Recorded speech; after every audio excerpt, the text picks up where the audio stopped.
بسم اللہ الرحمن الرحیم۔ السلام علیکم۔ Welcome to my YouTube channel عبقری وظیفہ، حادثات سے بچنے کا وظیفہ۔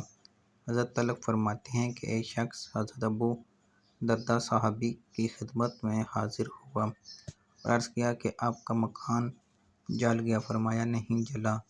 پھر دوسرے شخص نے یہی اطلاع دی تو فرمایا نہیں جلا۔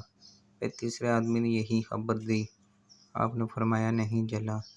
پھر ایک اور شخص نے آ کر کہا کہ ابو درداء، آگ کے شرارے بہت بلند ہوئے ہیں، مگر جب آپ کے مکان تک پہنچی تو بجھ گئی۔ فرمایا مجھے معلوم تھا کہ اللہ تعالیٰ ایسا نہیں کرے گا کہ میرا مکان جل جائے، کیونکہ میں نے رسول صلی اللہ علیہ وسلم سے سنا ہے جو شخص صبح کے وقت یہ کلمات پڑھ لے شام تک اس کو کوئی مصیبت نہیں پہنچے گی۔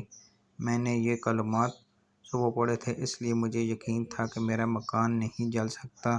وہ کلمات یا دعا یہ ہے، اس لیے اس دعا کو اپنی زندگی کا حصہ بنائیں اور صبح و شام لازمی پڑھیں۔ جزاک اللہ خیر۔